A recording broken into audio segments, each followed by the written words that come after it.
Yesterday, I was at a terminal down in Laredo, and this gentleman stopped me. He's a company driver, and he asked me how was the lease working out for me.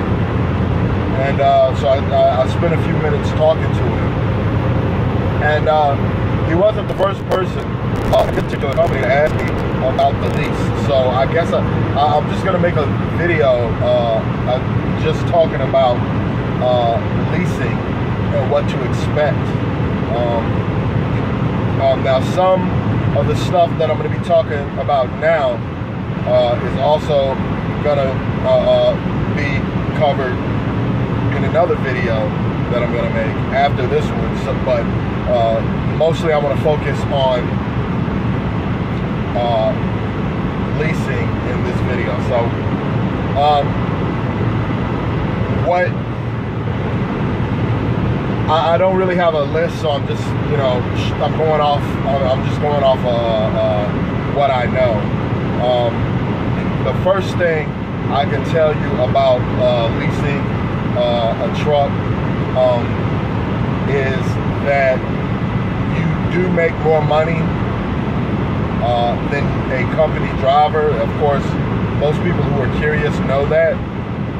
But with more money comes more responsibility, and I'll cover that I'll cover that in a little bit. But most companies that offer a lease program understand that lease program is the truck is probably going to be on an as-is agreement, and that means the whatever mileage is on the truck, whatever damage from a previous driver on that truck, they're not going to repair that. So, but to a lot of companies' credit, some of them do have a grace period where if you tell them about certain things you want them to look at, they will repair those things. I remember the first truck that I leased, there was a problem with the gear shift, and it was making the RPMs rev way up, and so I got that fixed. It would have cost me about $3,500 to get that fixed, and I got it fixed free because their policy is they would fix anything in the first 30 days for free. So that's one thing you got to understand. The lease is more than likely going to be an as-is lease. The leases can go from anywhere from, I guess, 1 to 3 years. So be prepared to be in that truck for that amount of time. This particular company that I'm driving for right now, they have a walk-away agreement, which is you can walk away at any time, so there's no penalty from walking away if you just decide that you don't want to drive the truck no more. Now, as far as repairs are concerned, and this is always a big question, who covers the repairs?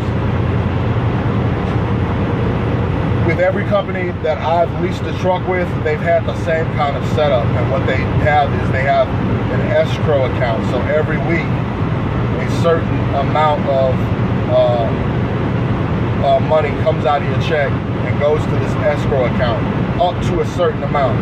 So once it reaches a certain amount of money, they don't take anything else out. Just just a hint. With this particular company, it's $7,500. So once my escrow account gets up to $7,500,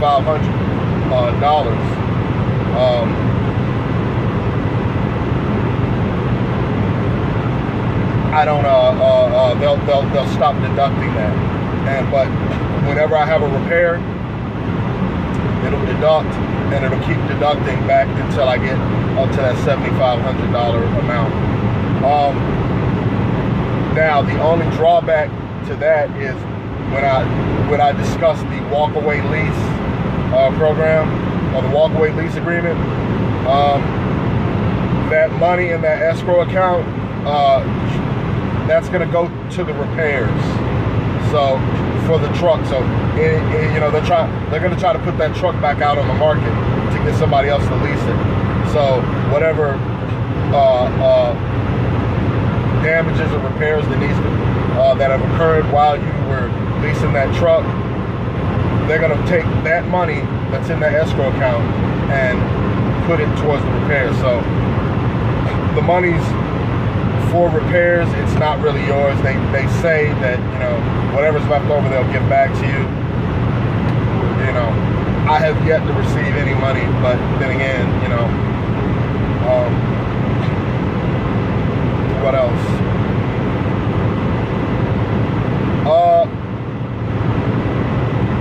There's more. There is more freedom, but then, you know, like I said, there is more responsibility, which means that, you know, you have to manage your time better.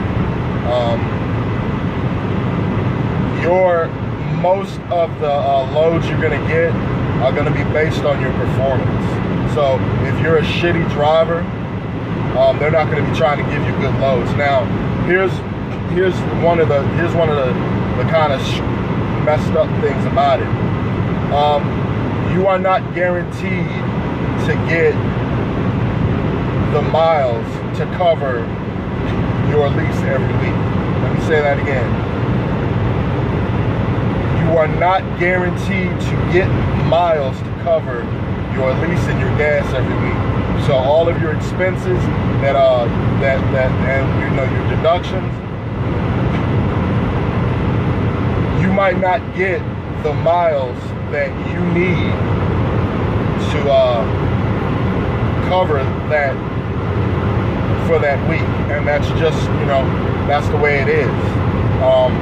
Some companies make sure that, you know, it's a given. You're leasing the truck, they're going to make sure they give you as many miles as possible. But there are other companies, you guys know who I'm talking about. If you don't have a good relationship with your DM, they will do what they can to put you in debt to get you out of that truck. It can be a very, very dirty business.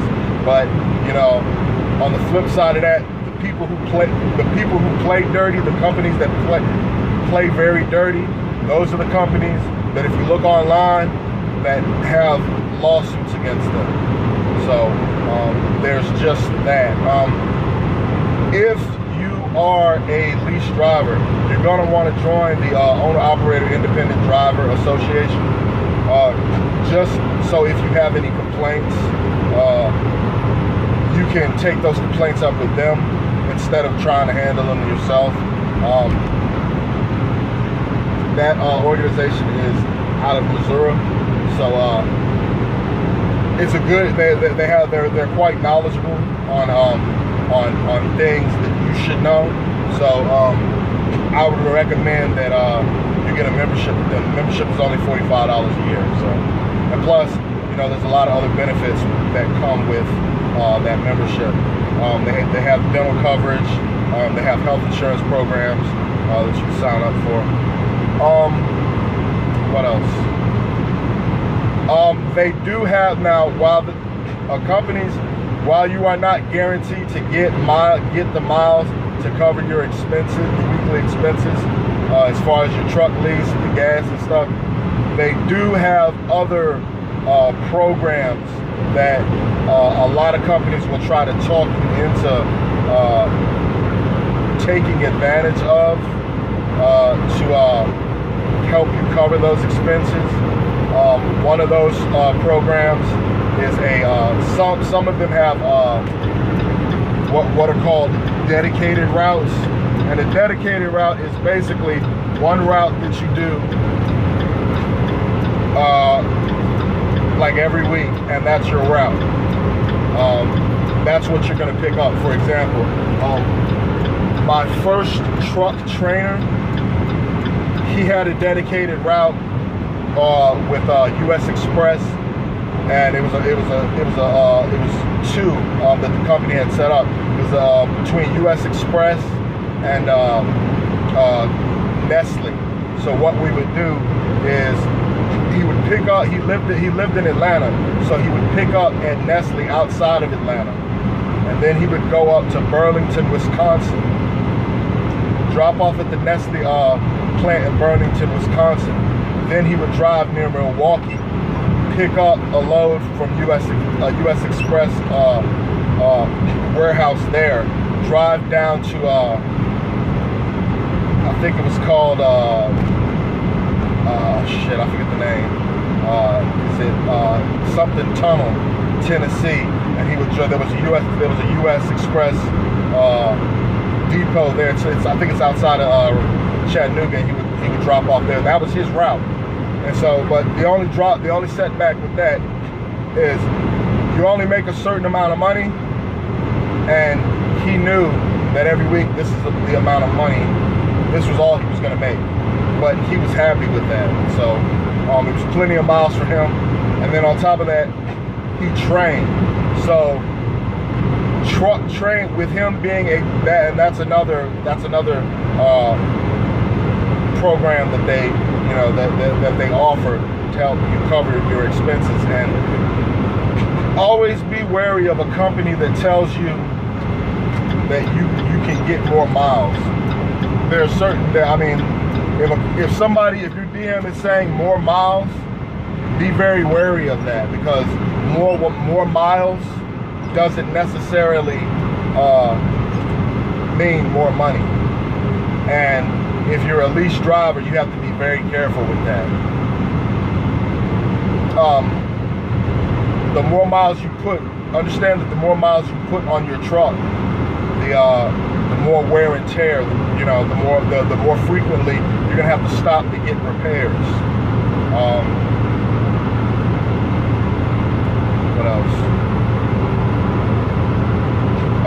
Now, as far as leasing goes, one of the other benefits is home time is never a problem for me. I can go home whenever I want to.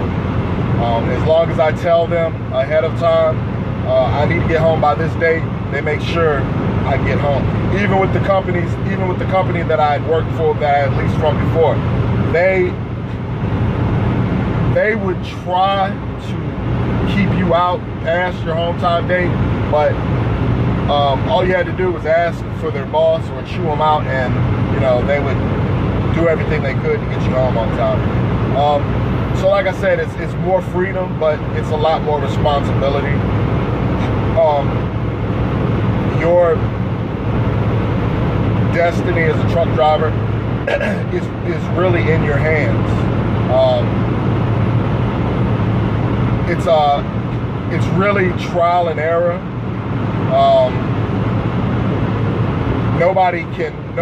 They don't like have a program where they'll sit down and tell you, look, this is what you need to do to make this amount of money for this if you're gonna lease a truck. I'm gonna close with this. I called a trucking company for a job on February 27th, 2013. That was my birthday. It wasn't until a year later,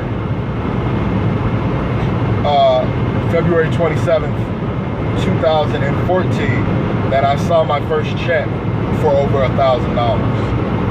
So it was a pretty good check. I took a few days off because I deserved it, because I had been working continuously. So that's pretty much all I have. If you have any questions, feel free to leave them in the comment section, and I'll do my best to answer them.